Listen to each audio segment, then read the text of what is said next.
Um,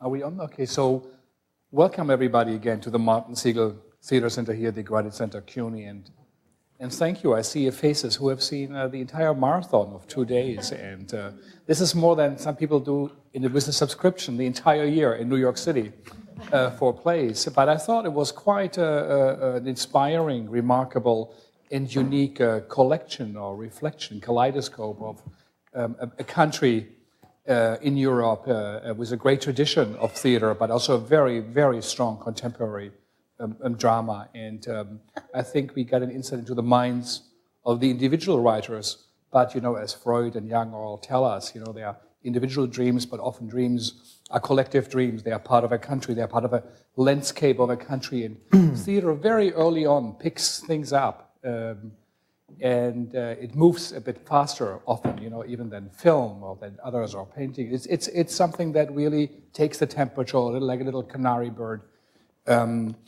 It tells us what it is all about.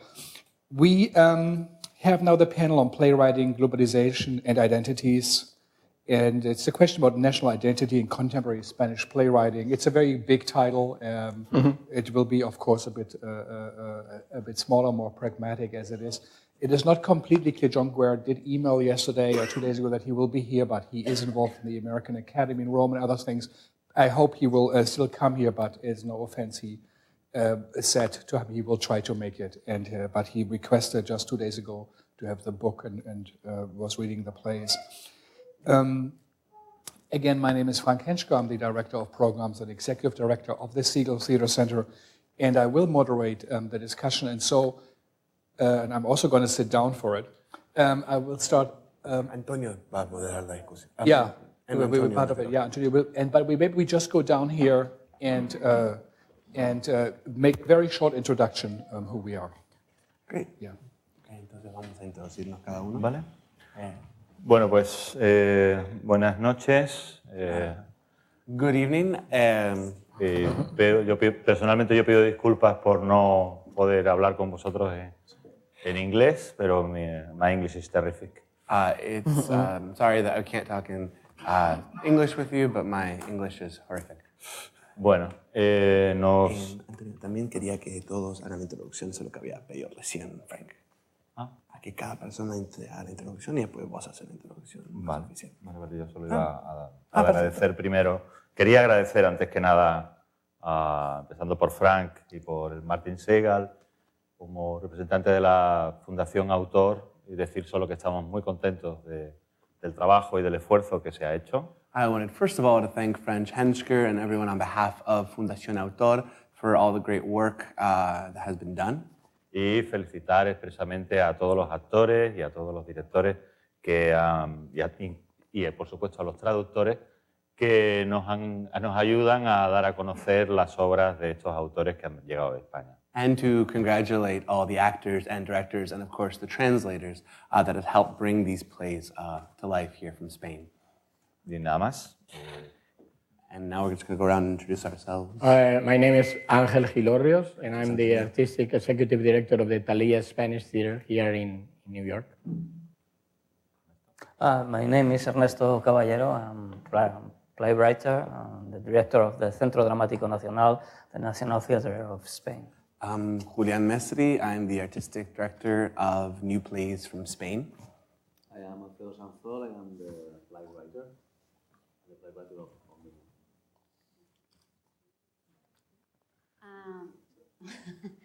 I'm Margot Merglez. I'm a playwright, and I'm the playwright of Numbers. I am Antonio Netti. I have to introduce, okay? Para poder responder a la pregunta que plantea esta mesa, to be able to respond to the question that this roundtable is trying to answer, me gustaría remontarme muy brevemente a lo que sería la evolución de la escritura dramática española en los últimos 30 años aproximadamente después de la muerte de Franco. I would just like to give a brief introduction to the history of Spanish theater in the 30 years since the death of Franco. Yo creo que en la época de la dictadura, por lo menos sobre todo en los últimos años, la escritura dramática estaba determinada por tres cuestiones fundamentales. So during the dictatorship, of Franco's dictatorship, Spanish literature was kind of dictated by three major factors. Primero es que el imaginario social del mundo del teatro, sobre todo de los movimientos de oposición, que eran los emergentes, oposición a la dictadura, el único imaginario era Franco y la lucha contra Franco. So first, the social imaginary that sort of influenced the work of the authors mostly was Franco and the fight against Franco, the dictator.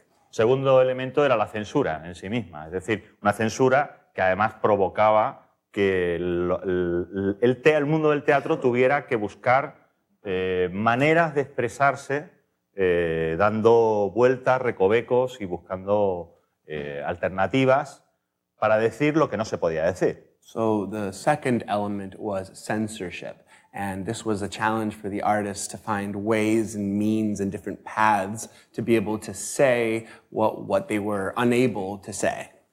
Y el tercer elemento es que como consecuencia de estos dos, el verdadero poder en el teatro en ese momento de lo que era el teatro emergente lo obtiene el director de escena y los colectivos teatrales, colectivos en los que la autoría era colectiva, pero no había alguien, o si lo había no lo firmaba, que firmara las obras. So the third element is that as a cause of these things, the major artistic forces in theater were going to be the director and the collective. And the sense of the collective, that it wasn't one author, but a collective of actors or creators that would not have a single signature for their name. Muere Franco y desaparecen las dos primeras razones. Es decir, ya Franco no es lo que determina el imaginario y la censura desaparece. So when Franco dies, these first two factors disappear. First of all, the social imaginary that was created by Franco is wiped out, and along with it, the censorship from the regime. Pero el tercer factor permanece. But the third factor will remain. Y la mayoría de los grandes directores que en aquel momento estaban, digamos, dominando el espectro teatral, lo que hacen es que se convierten en grandes directores de grandes espectáculos y se vuelcan con los clásicos. So these directors that had been creating work during that time, after Franco's death, become the great directors making great and ambitious works and really going with the classics, doing a lot of classics. Como resultado, los autores que habían escrito en la dictadura, la mayoría de ellos, su discurso se diluye cuando desaparece Franco, porque realmente para no haber censura es débil y está escrito en clave de otra época y estos directores los ignoran. Los dramaturgos los ignoran. Sí, no, los directores los ignoran. Los directores ignoran a esos dramaturgos. Genial. And so these playwrights that were making work during the time of Franco, as censorship and the other social imaginary sort of wiped out, the directors actually begin to ignore these playwrights. And so, yeah. Y como consecuencia hay un vacío de textos teatrales y de autores que hablen de ese momento, desde ese momento, del aquí y ahora. And so there is an absence, a notable absence of plays that address that moment from that moment, which is the moment post-Franco. Y ahí es donde empieza a aparecer la generación a la que pertenece Ernesto, a la que pertenezco yo también, que empezamos a escribir aproximadamente en los años 80 y que yo creo que teníamos una característica común, casi todos, y es que veníamos de otras profesiones teatrales. Y esto va a ser muy determinante después. And so this is the generation of which Antonio and Ernesto belong to, which is a group that started right in the 80s. And the determining factors that they were actually coming from professions that weren't dramaturgy. So they come from other theatrical professions. éramos actores o éramos directores, y además eso nos permitía estar en contacto con pequeñas compañías independientes en las que nosotros también éramos productores, y eso permitía que nuestro teatro, inmediatamente después de ser escrito, a diferencia de la generación anterior, empezara a ser producido y estrenado y a comunicarse con el público y a contrastarse. So we were actors or directors, and since we already had either our own small companies or were in contact with small companies and were self-producing, this gave us the ability to, when we created work, to immediately put it on stage, as opposed to the playwrights of times before that would wait years and years to make shows. And so that was a very different result. Creo que entonces esa generación empezó a trabajar, y yo creo que había dos elementos muy importantes. El primero, que escribía para el actor, no para el espectáculo, y desde una gran proximidad. So there were two really foundational elements. One is that they were writing for the actor and not for the performance. And the second is the intimacy that was formed. Y como resultado de eso, detrás del actor está el personaje. Por lo tanto, esos autores empiezan a escribir sobre todo para el personaje. Y a través del personaje y de su vida, es desde ese punto de vista es desde donde hablan de la sociedad en la que están viviendo. No desde una perspectiva social, sino desde una perspectiva individual. So because the actor, behind every actor is a character, what ends up happening is that you end up writing for the character. And so that character ends up commenting, so these personal stories end up commenting on the larger social picture rather than the sort of larger social worldview into a smaller. Entonces yo creo que esa generación, que fue un poco de choque, en un momento en el que, digamos que los directores estrellas les ignoraban, hacían un trabajo mucho más de base, y eso es lo que, entre otras cosas, yo creo que luego ha permitido que la siguiente generación, que es la que estamos un poco hablando, estamos hablando de generaciones muy cortas, ¿no? Pero sí son pasos posteriores, pues ya los autores empiezan a escribir en una cierta normalización y en una aceptación de lo que supone la voz individual del autor.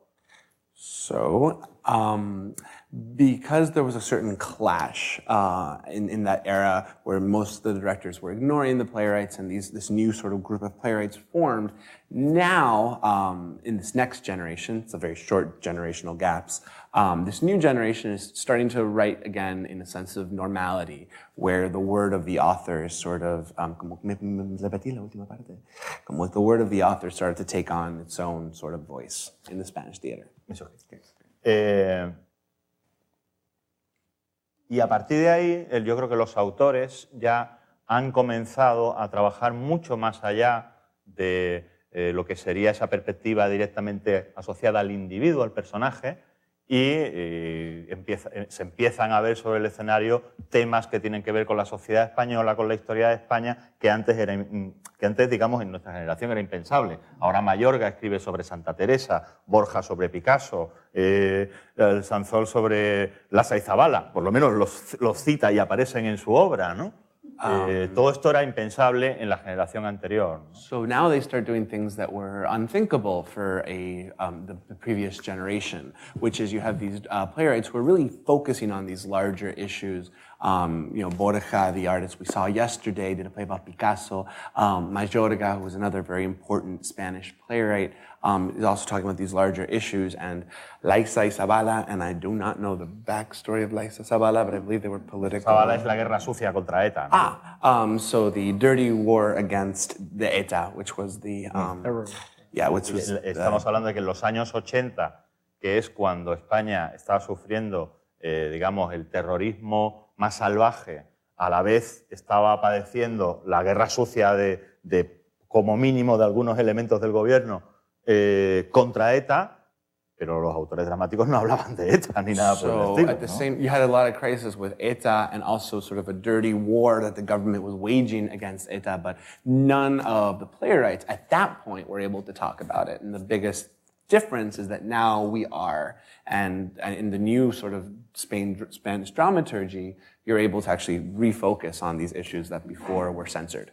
Bueno, pues eso es un poco para situarnos donde estamos ahora y poder intentar responder a la pregunta que nos juntaba en esta mesa sobre si existía una identidad común, si había características que pudieran definir esa identidad común.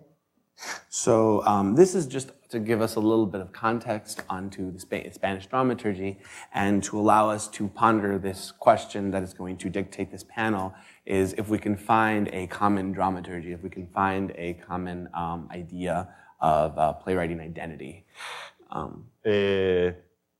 Yo creo que a lo largo de los 30 años más o menos que llevamos nosotros en esto, nos hemos visto muchas veces ante la posibilidad de responder a esta pregunta y siempre decimos no. So for about 30 years that we've been making this work, we've always sort of faced this question and we've always wanted to answer no. Yo creo que es para no defraudar a la audiencia que espera que los españoles sigamos siendo orgullosos, independientes y defendamos nuestra exclusividad, nuestra especificidad, ¿no? So this is in order to not betray the fact to the audience, that we are Spanish and we embrace our specificity, our own uniqueness. Es decir, yo creo que nunca queremos ser clasificados como algo común, pero yo creo que si somos honestos, realmente sí tenemos cosas en común. So we never want to be classified as something in common, right? But if we're going to be honest, yes, there are elements in common as well. Y yo solo quiero terminar poniendo una de esas cosas que me parecen fundamentales. Además de que seguimos escribiendo para el actor y no, digamos, hacemos literatura que no quepa en un escenario. So one of the things is, in addition to the fact that we are still making work for the actor and not just literature that just kind of we throw on stage. Y es algo que yo creo que en estas lecturas ha quedado muy patente, que es que los autores españoles actualmente escriben con una gran complicidad, estableciendo una gran complicidad con el espectador, quizá teniendo que ver con eso que decía el movimiento pendular de la identificación y el distanciamiento, que conduce al final a la utilización del humor como uno de los elementos básicos de la comunicación. So something that he saw a lot in these readings, and also the idea of theater as having complicity with the spectator. And somewhere where we can see that in very clear is in the use of humor that we have, the humor that came out of all these readings. Okay. Y bueno, después de esto pues me gustaría que Alfredo, por ejemplo, me dijera qué piensa del humor como elemento común. So how humor works as a common element for Alfredo. Pues sí, es verdad, cuando lo estabas diciendo, es verdad que yo creo que el humor es una herramienta que se está usando, creo que de la mejor manera, que es de una manera no frívola, o sea, con la... It is true, as you were saying this, I realized that humor is being used as a tool, but also in a manner in which it's not frivolous. Sí, se está usando como una herramienta para contar cosas importantes de una manera ligera. As a tool to be able to tell important things in a light manner. Y sí que es verdad que ahora pensando en autores, bueno, que estamos ahora escribiendo. And it is true that now that I'm thinking about playwrights and authors that are currently writing, cuando nos encontramos en sitios, ¿no? como aquí, when we run into each other in places such as this, these readings or these events, yo noto que tenemos una comunicación fluida. I notice that we have a very fluid, easy communication. Y tenemos un sentido de comunidad. And we have a sense of community. Y creo que esto lo he ido notando. Yo llevo trabajando en el teatro, ¿cuánto? 12 años. I've been working in the theater for around 12 years, not long. Y desde entonces noto que las individualidades con las que yo comencé a encontrarme, o sea que noto que de estar con personas que cada una de ellas se creía muy importante, estoy pasando a notar a más sensación de equipo.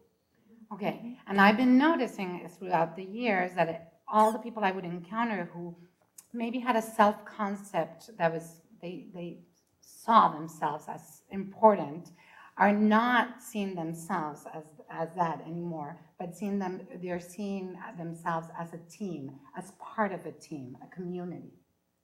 Y eso a mí me alegra mucho porque es un signo de inteligencia colectiva.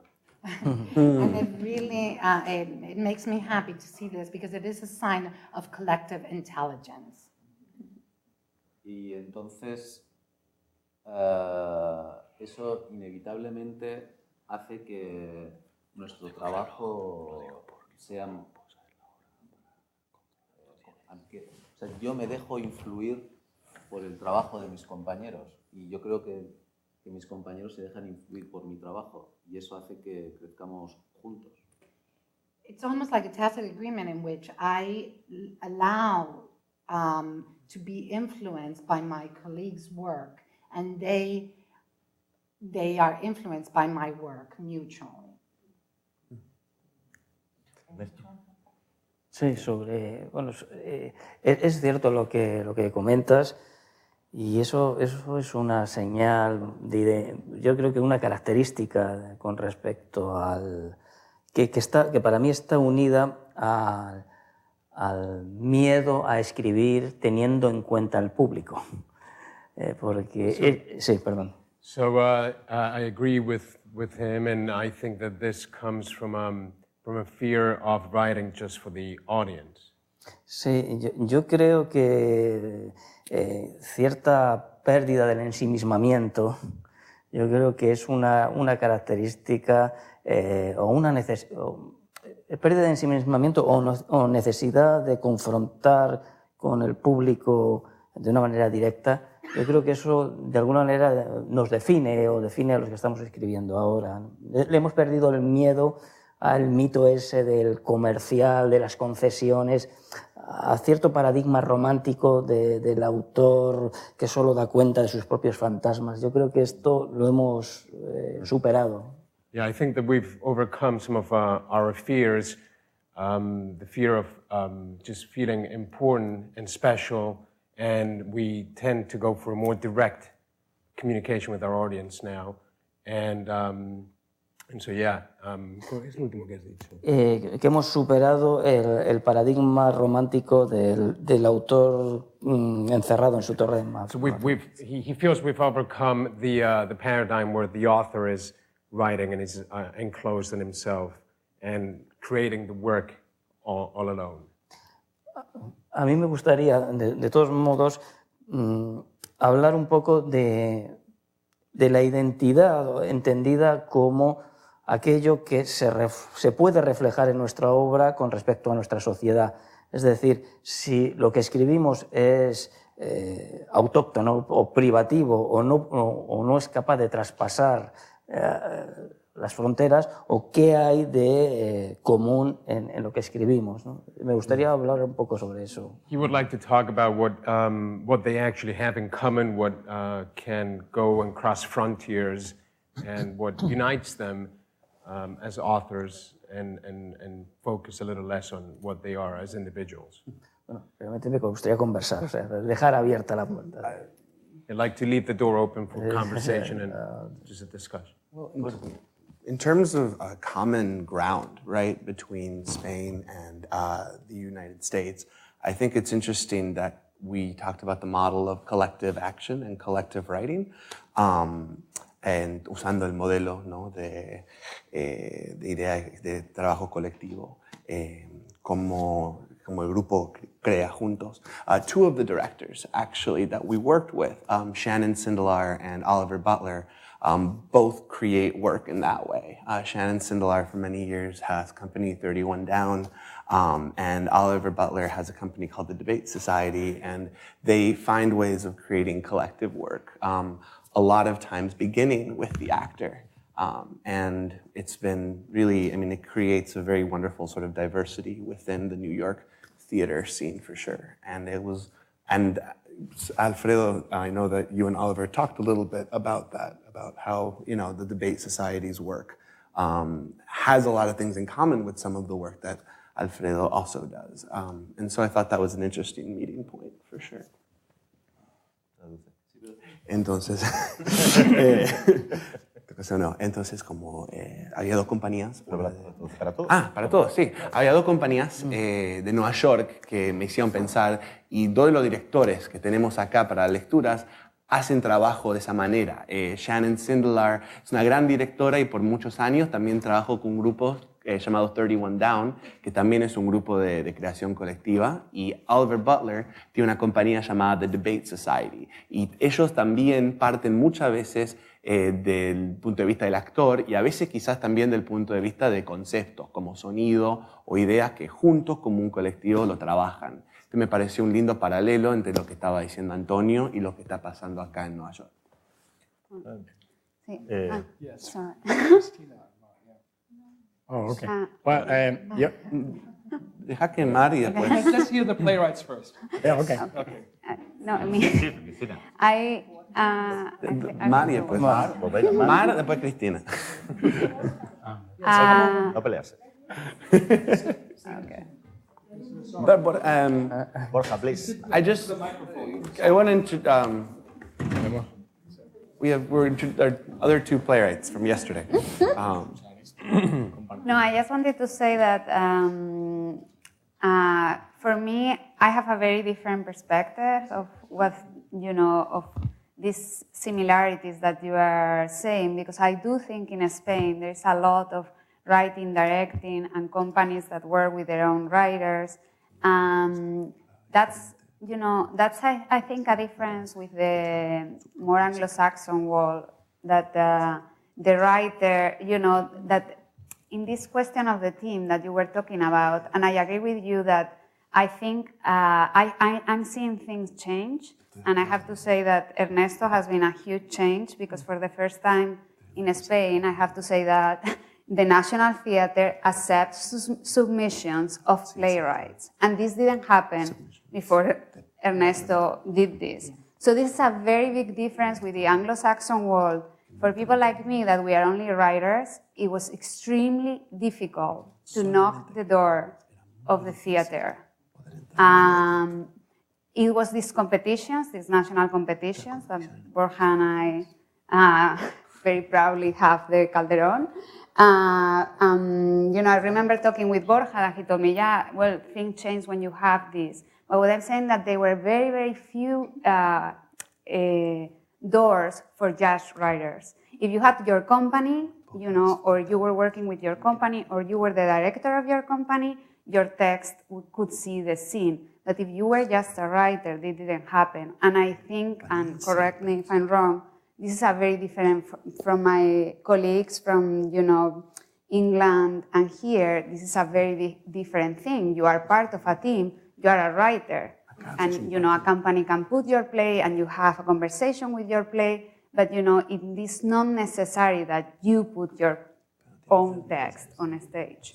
And this, I think this is related with Alfredo was saying, and I think Ernesto is a model of, you know, being generous with the ideas of others, that I think in Spain has been a lot of, you know, my idea, my play, my company. That's the only thing I want to say. Cristina. Well, I think that other... Perdón, can you introduce yourself just so we know who you are? Well, Cristina Colmena. I wrote the plays Typing and Happily Ever After that were played here yesterday. And well, I have been thinking about that and the connections between New York and Spain, and I think that in both places we are, people who work in theater are looking for other ways to show where they are doing. For example, in Spain, during a long time, there were the companies and the theaters, but I am in the last years, I have seen a lot of little companies even doing micro theater in places like hotels, like bars, like houses, and it's something that, okay, maybe it's not so easy to find a place, a theater, a national theater or something to show, but if you have a group of friends and if you want to show something, you do it, and even it's good because it's very accessible to the audience, for the audience, because they don't have to pay so much. In some cases, you pay only €3 and you see a very good play. And so there are a lot of people working, and I have seen the same here, that the first time I came here to a theater, and it was, but where is the theater? I took an elevator and I went to the third floor, and it's not usually it's not like this in Spain, but things are changing, I think, and it's a good thing because everybody can do it. Borja? I'm Borja Ortiz de Gondra. I'm the author of the play Picasso and His Barber, played here yesterday. And I would like to go back to the idea of the round table of is there an identity of Spanish theater? Because the first question is there an identity of Spain as itself? Because we are a conflicted country with a conflicted identity. And as I think the model of this book, you haven't realized, but it's called Spanish Theater, and actually one play wasn't written in Spanish, which is something that we have a twisted relationship with. Spain has 4 official languages. The main one, of course, is Spanish, and we have 3 regional languages which are official in their own region. And there is always this issue, is that part of Spain, I mean, Catalonia or the Basque Country, are they part of Spain? And then that literature, is it part of Spanish literature? And I myself come from one of these regions, the Basque Country, and I was always having this conflicting relationship in the sense that I was writing in Spanish, so in the Basque Country I was considered a Spanish writer, but not a Basque writer. And I was living in Madrid, and I was considered, oh, well, you're not a Madrileño, you come from the Basque Country, so you're always like in between. And I think that it's important, and that's something that we have been discussing with Ernesto, that we have to overcome because those differences, because actually we are so similar in the fact that we hate to be similar. So that's what unites us as a country, that we all conflict into that. And playwrights, you know, like Catalan drama is a very, very important force in Spanish theater now. And funny enough, plays in Catalan never travel to Madrid. If they are translated into Spanish, okay, they can be presented, as it happened last year in the National Theatre with a play by Guillem Cloix. And plays in Spanish are never played in Barcelona because that's like anathema. They have to be in Catalan. And we had this idea that we read each other, so why shouldn't we see the plays? And Ernesto had this wonderful idea, and again, I thank him for what he's doing at the National Theatre. This is the National Theatre of Spain, so it has to show the variety of the theatre in Spain. So he's bringing plays from other regions, and he's doing something that I had never ever seen in my 25 years in Spanish theater. For the first time, I saw a play in Basque in Madrid, which, I mean, it's testimonial, but it's important to realize that we are a diverse country. And that's what I think it's starting to happen little by little, that diversity, and not only linguistic diversity, but also ethnic diversity, is little by little coming on stage in Spain, which is what was shocking for me when I came to New York and you go to the theater and you see a lot of cultural backgrounds on the stage, the same ones you see when you're taking the metro. Whereas when in Madrid you go to the theater, there's no other ethnicity than the like so-called real Spaniards. A mí me gustaría añadir otro punto de vista a ese tema de la identidad. Si ya hablamos de lo español, yo querría pasar a otro que es no solo lo español, sino lo hispánico. I would like to add another layer to that, not just talking about what's Spanish, but what's Hispanic. Y digo eso porque, bueno, yo soy español, pero llevo 30 años aquí. Y curiosamente hay todo un movimiento de teatro hispano en Nueva York que lleva 40 años. ¿No? Yeah, I'd like to make that point because I'm from Spain, but I've lived here for 30 years, and the Hispanic theater has been developing here for 40 years. De hecho, bueno, toda esa diversidad que hablamos, en este caso es de 22 países que hablan español, ¿no? All that diversity is from 22 countries that actually speak Spanish. Y lo más interesante de eso es que algunos de estos teatros hacen teatro en español, otros autores españoles o latinoamericanos en inglés y otros en español y en inglés. Some of these theaters do Spanish playwrights, some of them do American with Spanish actors and playwrights, bilingual and so on. Viene de vuelta a esos 30 años que hablaba Antonio, porque curiosamente siempre que se habla de crisis, y por supuesto ahora es la palabra favorita, siempre se ha hablado de crisis de autores en España, ¿no? We go back to what Antonio was saying, and we use the word crisis, which is something that is very present right now. There's lo último que has dicho. No, pero que siempre se habló de crisis de autores en España. A crisis of authors in Spain. Por los 30 años que llevo aquí he oído de crisis de autores en España, ¿no? The 30 years I've been here, I've always heard about author crises in Spain. Y lo que puedo asegurar, precisamente en base a lo que Antonio decía, es que nunca ha habido crisis de autores en España. Ha habido crisis de autores que se representen, que no es lo mismo. Right, but what he can testify is that there's never been a crisis of authors, but there's been a lack of authors that actually reached the stage. Exacto. Yeah. Porque ese ha sido el problema que curiosamente en este país no ha ido ocurriendo. Porque, por ejemplo, en los años 80, de pronto hubo, por ejemplo, un espectáculo en el Puerto Rican Traveling Theatre que se llamaba Spain Avant-Garde Theatre 1980. Quiere decirse que muchos autores que en esa época no se podían montar en España, aquí se estaban montando. Claro. Ruibal, Romero Esteo. Domingo Mira.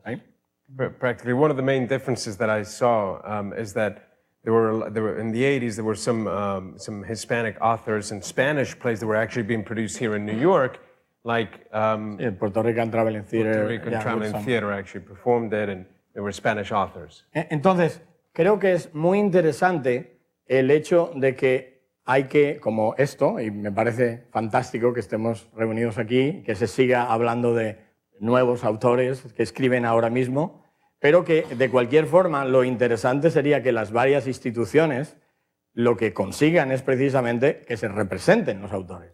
Right, this is a very interesting debate that we're talking about what's common to all the authors and about new authors, but you would like to see how institutions can help get the authors on stage. Yeah. De hecho, quería leer un breve quote que para mí siempre me inspiró de un gran director que se llamaba Jean Villard. Me gustaría leer una pequeña reseña de un director que se llama Jean Villard.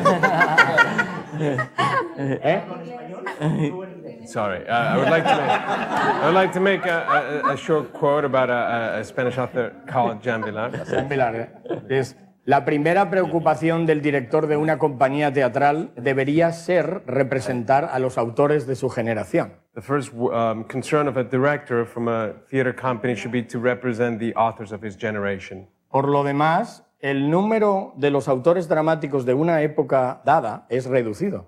With this, the number of authors, dramatic authors from a particular period of time is reduced.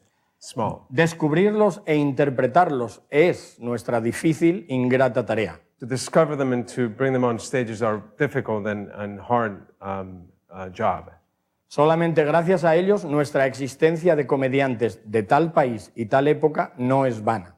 But I think since we have all the playwrights here as guests, maybe we can put out the Okay, well, and circulate on our website. But I think since we have all the playwrights here, which is such a rare thing, and thanks to Fondation Autor, I really would like to hear more also from the playwrights. Do we, maybe, dale. Mejor si escuchamos de los dramaturgos y mejor quizás con preguntas, ¿no? Sí. Con respecto a esto que dice Jean Vilar. In regards to what was just quoted by Jean Vilar, yo creo que hay un impulso más potente que la obligación. I think there is a force that's much more potent than obligation, que es el placer y la diversión. which is pleasure and pure diversion, fun. Entonces yo creo que la obligación consiste en quitar los obstáculos que frenan el placer y la diversión. Our obligation should be to get rid of all those obstacles that keep us from having fun and enjoying ourselves. Life.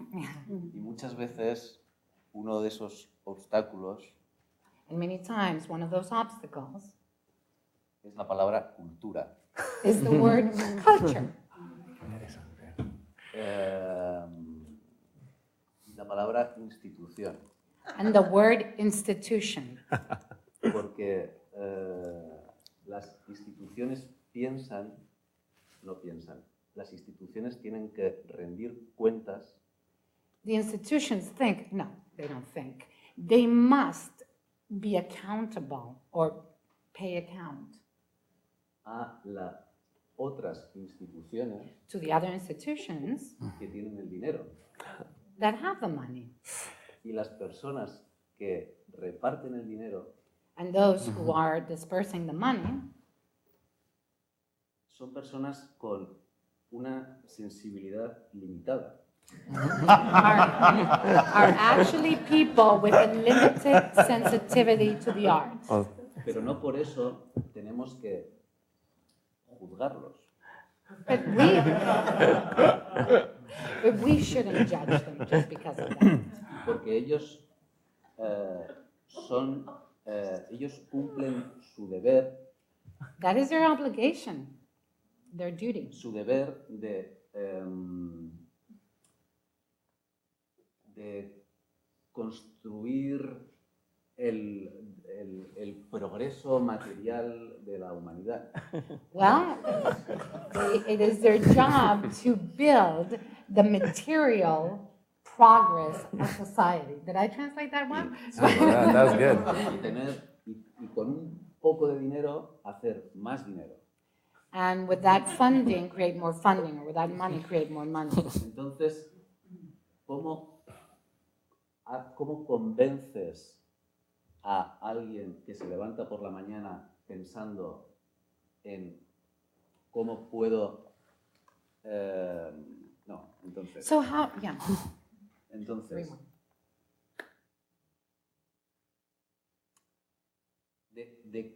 la cuestión es de qué manera tú puedes hablar con estas personas de placer y diversión.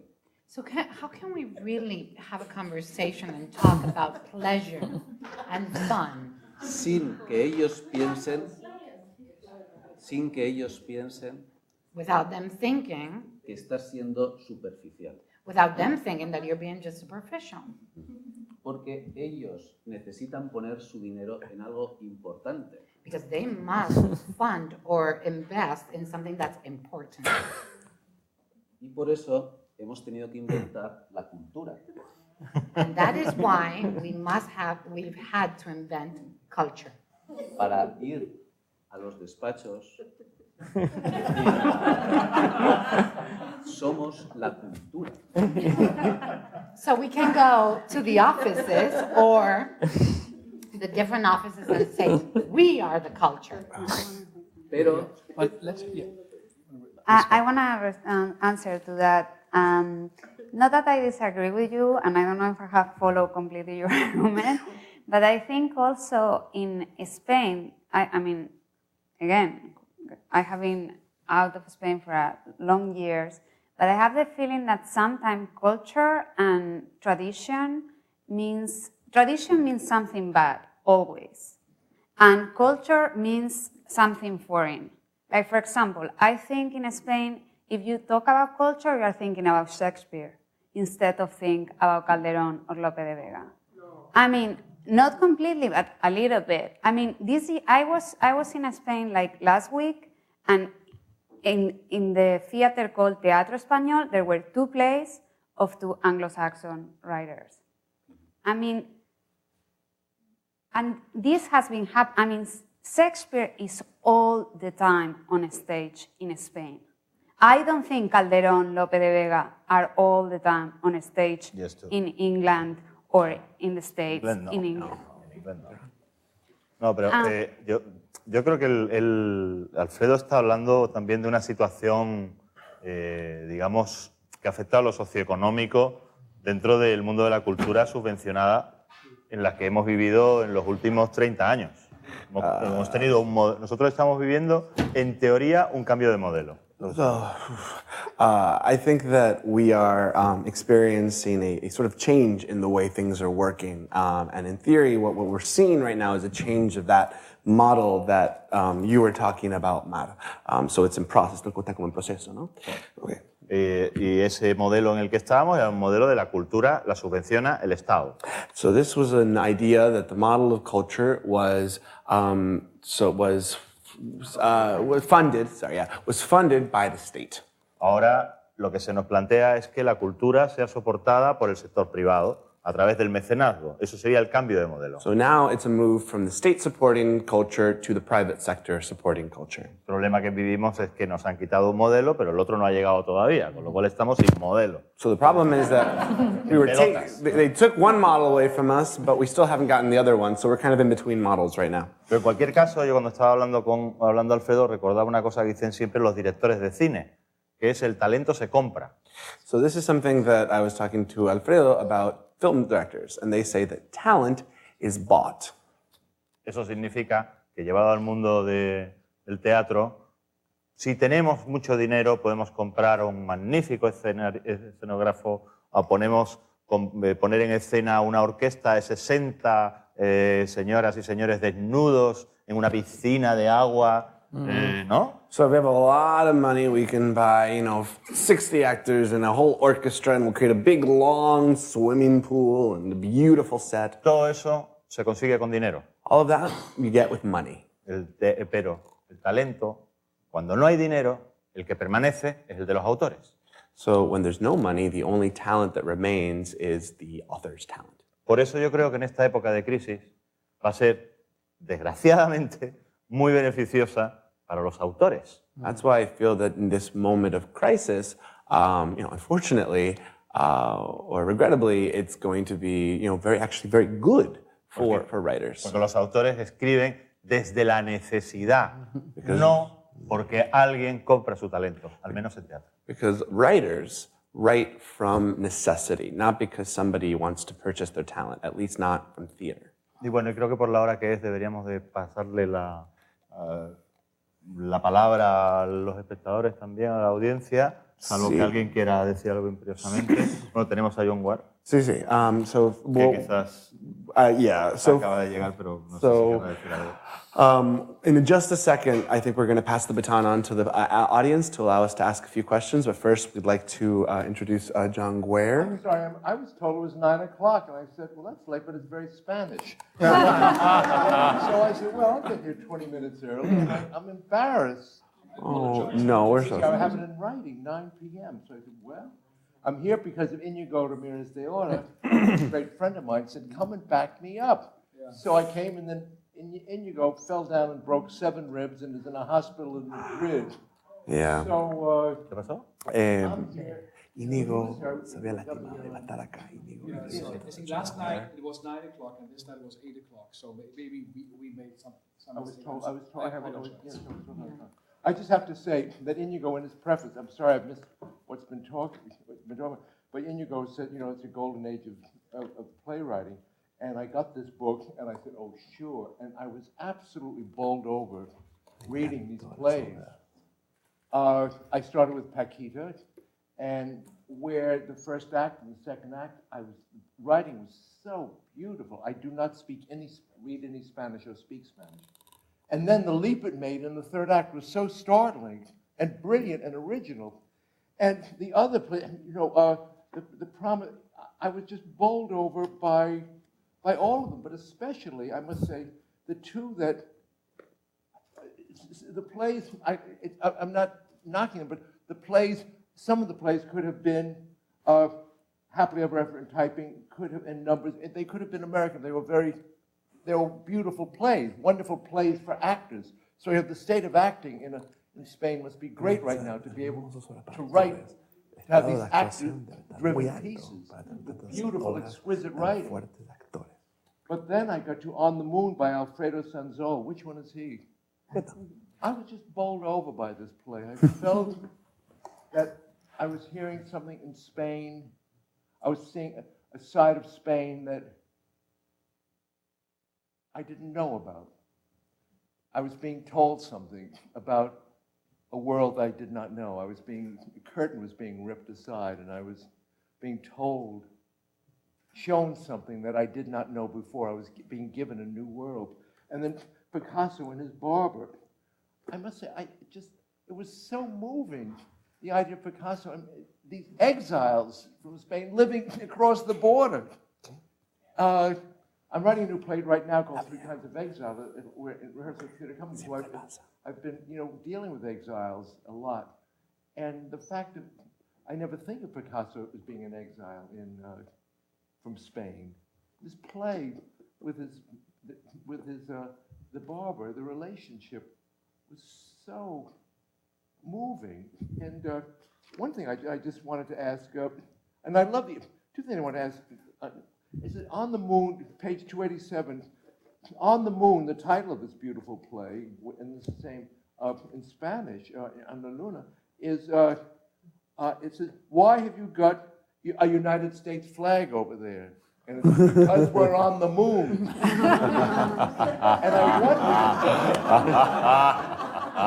I wondered, does this mean the way that America has crept over the entire globe? I mean, we're like we've had. Forget about Iran and and Afghanistan and Iraq. I mean, it's the way we've invaded the world, and I was wondering if that's what that referred to. That the Americanization of Spain puts Spain on the moon.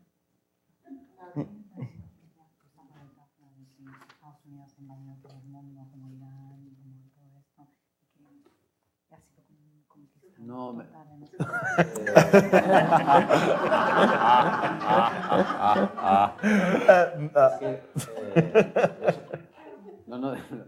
es que no solamente como estaban en la luna está la bandera de Estados Unidos. No, I was being literal. Since they were on the moon, it is true that the United States flag is on the moon. Oh, I like my answer better.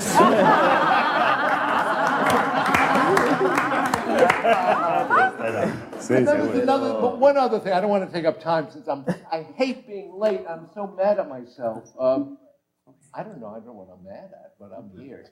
But it's right here. It says, they're going to come back. Throw the copy of Agin in the trash. What is Agin?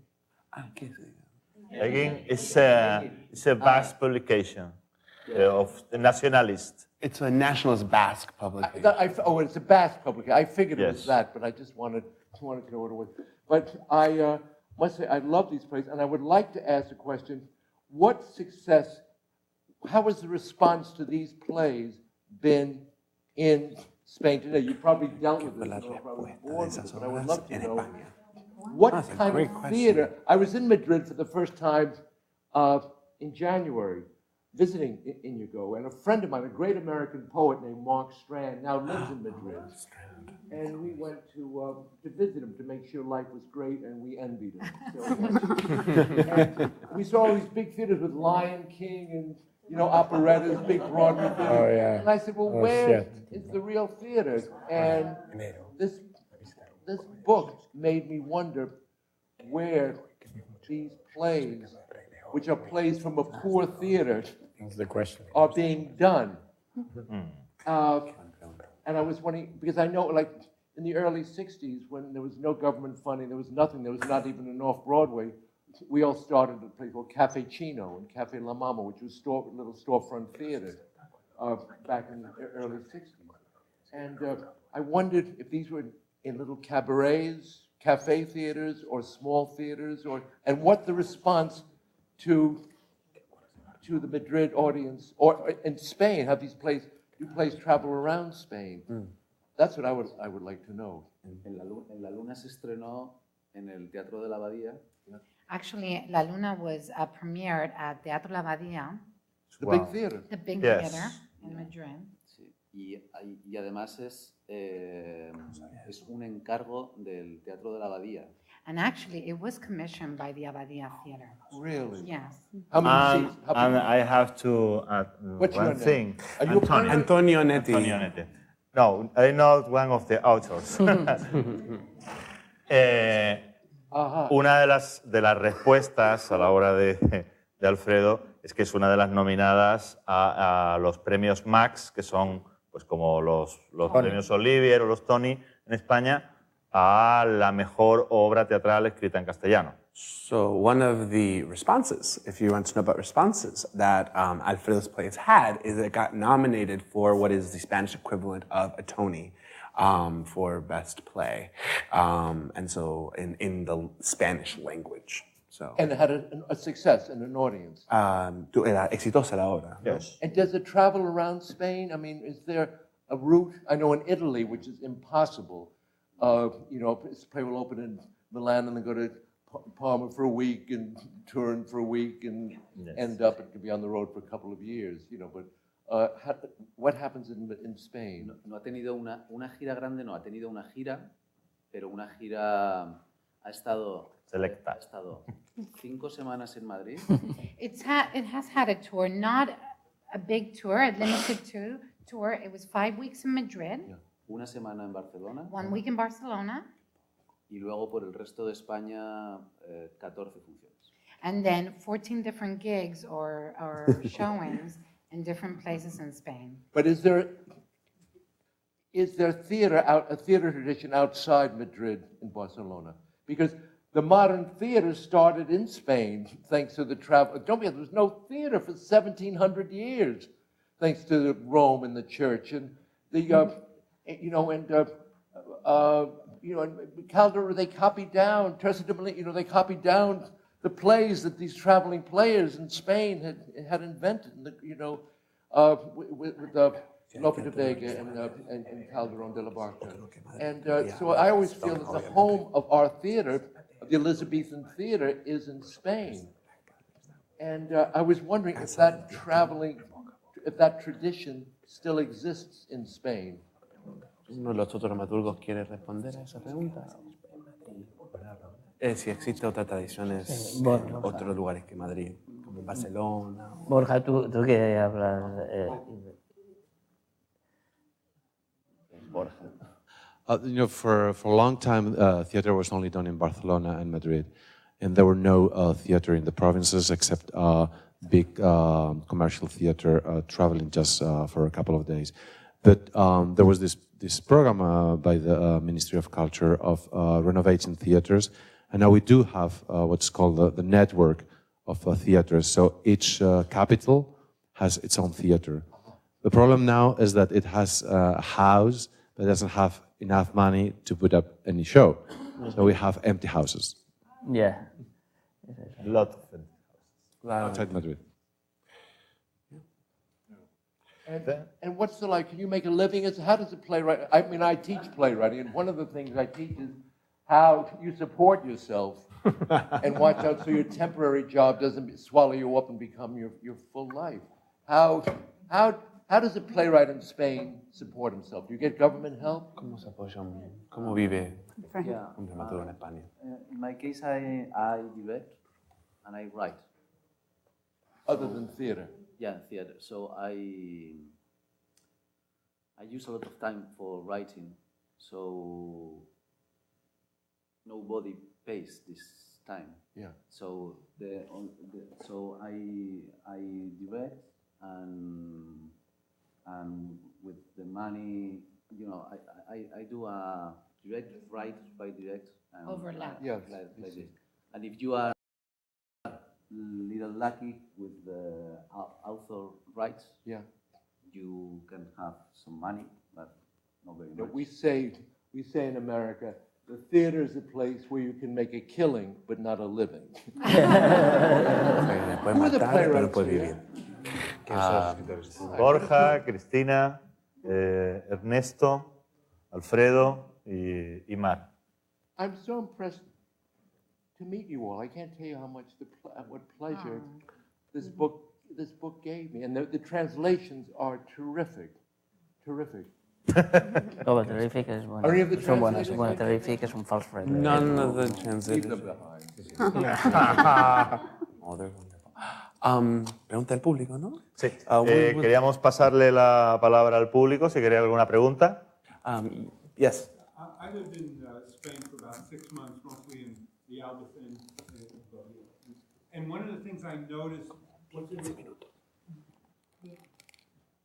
Cervantes and Don Quixote is still very much alive in the spirit of the Spanish people. And that spirit I see in the plays that I've seen today, the levels, the nuances, the subtlety, the humanity, the compassion. I wonder if we had Cervantes in America, if we would have been a whole different world. But I'm wondering, in your life, in experiencing how much Cervantes and Don Quixote influenced your work. Yo creo que Cervantes pertenece como Shakespeare, se inventaron la modernidad. Well, he believes that Cervantes, such as Shakespeare, invented modern? Modernity. Sorry. Porque están en la frontera entre la Edad Media y lo que somos ahora. Because you're in the limit between medieval times and what we're now. So, tenemos la misma estructura mental que en el siglo XVII. So we have the same mental structure then as in the 17th century. Por eso Shakespeare y Cervantes están tan vivos. That's why Shakespeare and Cervantes are so alive. They're still so alive. Nos hace recordar también que podemos acabar escribiendo en la cárcel. It also reminds us that we can end our lives writing in jail. And they were contemporaries. I think he wrote Don Quixote when Shakespeare was writing King Lear. Don Quixote and King Lear were released the same They year. died the same day. Same day. Cervantes, sobre Cervantes todo, and Shakespeare died the same day, yeah. And it's amazing that part two, the second part of Don Quixote, is still the most modern piece of work ever done. Nothing has ever topped the second half of Don Quixote. ¿Una pregunta? No, quería decir que Cervantes es también un ejemplo de otra España, de la otra España. Cervantes is also an example of the other Spain. Cervantes fue un autor teatral fracasado. He was an unsuccessful theater writer, playwright. Y Cervantes que pasó un tiempo en presidio, siempre fue sospechoso de muchas cosas, pero sobre todo fue el gran adalid. Él planteó que la solución para la España de su tiempo era el diálogo. He questioned, because he was in jail for some periods of his life, but he questioned that dialogue would be the solution to his present time. Todas sus obras, incluso hace dialogar a los perros. In his plays, in his works, he makes everyone talk, even dogs talk to each other. Y Cervantes fue una persona de una inmensa humanidad. Yo creo que es una figura que es un buen emblema de lo que ha sido una corriente desgraciadamente siempre frustrada en la historia española, que ha... sí. Yeah, he's a good emblem of what has been an undercurrent in Spain, frustrated many times. Claro, que no ha podido sobreponerse al pensamiento dogmático o al absolutismo o al esquematismo de las ideas. Has not been able to to win versus the schematic ideas and the pragmatism. Yeah. Por eso Cervantes es un ejemplo también para los dramaturgos, porque nosotros pensamos que el diálogo, que es nuestra herramienta, también es nuestra reivindicación. Es decir, como españoles añoramos mucho una cultura del diálogo. That's why, yeah, as playwrights, we relate to Cervantes because he found through dialogue he could aspire to change the world, and that's what we try and do. Y concretamente la figura del Quijote, la figura de Quijote hoy en día es la más vigente, la más esperanzadora, porque hay un grito que está en la calle que dice sí se puede, sí es posible otro mundo, y la determinación de frente a la mostrenca realidad, la reinvención de un mundo nuevo, un mundo posible, es también realmente un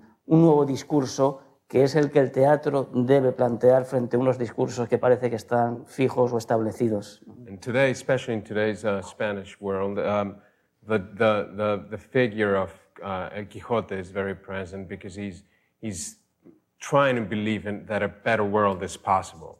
And that's what a lot of Spanish society is doing right now. They're fighting for a better world and a better... Nos queda tiempo para otra pregunta. One more question? I just wanted to say something else about Cervantes. I specialize in my studies in early modern Spain because I agree with you both that this is the moment when Spain changed completely, and Cervantes arrived right at the culmination of it. This is the moment when, all the ethnicities were expelled from Spain, first the Jewish population, then the Muslim population, and then the worst of all, the Trent, when the Protestantism arrived and the Trent Concilium was extremely hard in Spain, and Carlos V and Philip II and Philip III, all these Austrians really made Spain extremely homogenic society, very fixed in the worst traditions that we could have, the church being extremely strong and retrograde. And, I'm happy to say that I think we are coming out of that. I'm happy to say that, we have keep on receiving much more immigration lately. Also, we are sending lots of people outside, and here we are a good example of that.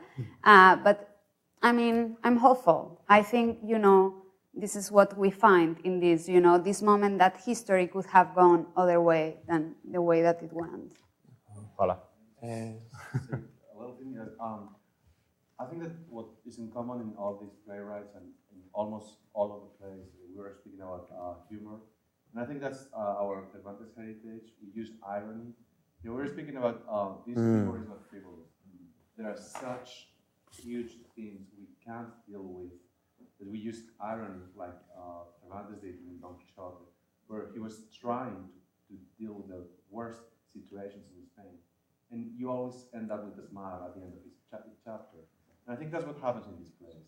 That, like En La Luna, that we saw today, deals with very, very difficult to swallow moments in the history of Spain, the 80s, the 40s, the 70s, and actually you're smiling throughout the play. And I think that's the great idea of Alfredo, is just use irony, and that comes straight from Cervantes. And the humor translates in these plays into English. That's what's brilliant. Them? Yeah, my question was back to identity. And I know you've talked about identity in terms of technique and the way you work and collective process, and you've talked about the fractured identity from Spain. And my question has to do with subject matter, and subject matter in plays for audiences in North America. So, and I know that some of the plays, not just these, but other contemporary plays are very, very Spanish. Memory of contemporary Spain, memory of a earlier Spain. Some of them seem very much not to be, to go into more of a universal area. And then some other plays I've been reading seem to grab different sort of romantic places or spaces that sometimes are North American, for example. So what my question is for you all who write is this at all a driving force when you write to try to be more, are you too Spanish or not Spanish enough if you are trying to write for the stage beyond Spain? Bueno, yo ya he hablado, que hable otro. Sí, es muy interesante. Monopolize this. No, He says no, it's- habla tú, habla it's tú. a very Yo ya acabo de hablar. interesting question. Exactamente. Es decir, vamos a ver. Antes Antonio ha expuesto, yo creo que un panorama muy certero de lo que ha sido un gran vacío pues por lo que fuera. Los escenarios españoles, no abundaban los autores españoles. Before Antonio mentioned that he made a very clear comment that in the Spanish stages sometimes there were not a lot of Spanish authors. En ese sentido,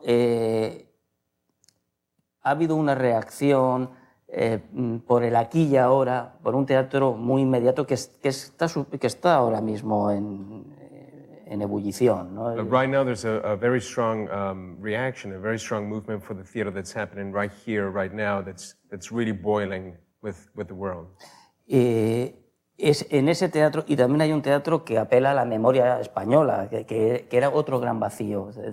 And there's another theater that's also going back and exploring Spanish memory and heritage, which was also ignored in the past. En cualquier caso, qué duda cabe, que es lo que dices, estamos en una aldea global y muchos de esos, ahora mismo, por ejemplo, hay muchas obras que se están escribiendo sobre la situación de la crisis, el desempleo, que son absolutamente exportables, ¿no? Yeah. Right now, there's a lot of plays that have been being written about the crisis and about unemployment that are totally they could work abroad. Pero eso en cuanto a temática, pero más allá de eso, sobre esas obras, hay algo que los autores o las mejores obras consiguen, que es entrar en un lugar casi arquetípico o mítico.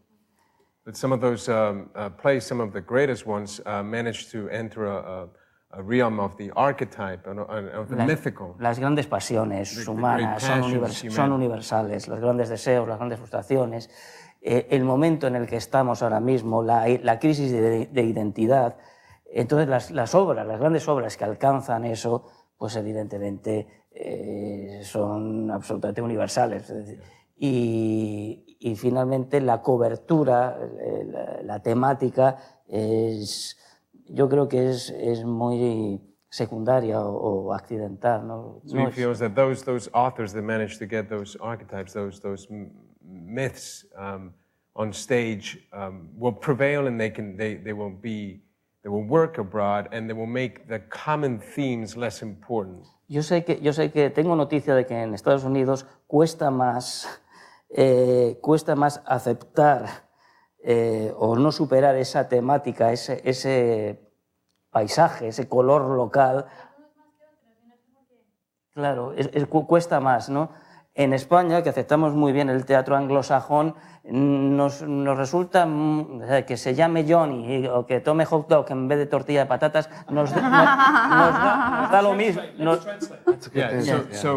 And he finds, from what he's heard, that sometimes in the Anglo-Saxon or in America, that some of the Spanish thematics are hard to accept here, whilst for us in Spain, if someone talks about a hot dog instead of a Spanish omelette, we still accept it. Or his name is John or Peter instead of Juan or Pedro. It's the same thing for us. Sí, digamos que el público está más acostumbrado, tal vez. Is more used to it. Está más acostumbrado a hacer esa lectura arquetípica.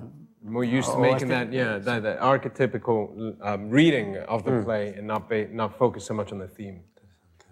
Bueno, pues creo que hemos llegado al final de esta charla. Muchas gracias a todos por haber estado aquí presentes y yo me gustaría que Frank despidiera estos 2 días intensos de lecturas, de debate y de exposición de todo este trabajo de la dramaturgia española contemporánea. Por mi parte, buenas noches, muchas gracias. So, translate. I shouldn't translate that. So what we're going to do now is we're going to bring the evening to an end, and we'd like for, because after these 2 days of wonderful, readings and debates and collaborations, for Frank Henschker to sort of, close the day's events. Let's say shout out, as you already, to Inigo Ramirez. Oh, yes, please. Without him, that also wouldn't have happened, and he really had a very bad fall. Was in the hospital in Spain, and we wish him all the best. Where is it? What direction? Saludo muy grande a Íñigo. ¿Para dónde va? ¿Para dónde está? ¿Quién tiene un compás? So in the name of the Siegel Theater Center and the Gratitude CUNY again, to all the playwrights and also for you for coming, thank you so much. And I want to remind everyone that we are all going to get a drink at the Archive, which is on 36th between 5th and Madison. If everyone would like to join us, we'll be there. So there's a little bar on 36, like 2 streets up, and then to the right, it's called the Archive. Yes. And tomorrow, can you say this about the official launch of this book, which was in the press still on Wednesday, got delivered on Friday. So can you say what happens at the Instituto? All of you are invited tomorrow to visit the Cervantes. We are having the book launch at 6:30, and you're more than welcome. Come and join us for 6:30. the wine. And all the playwrights, actors, all of them. I also want to thank everyone at Martin Siegel, Frank, Lauren, Rebecca, and especially Sarah Rose Leonard, who was our wonderful producer. Everyone give Sarah a round of applause.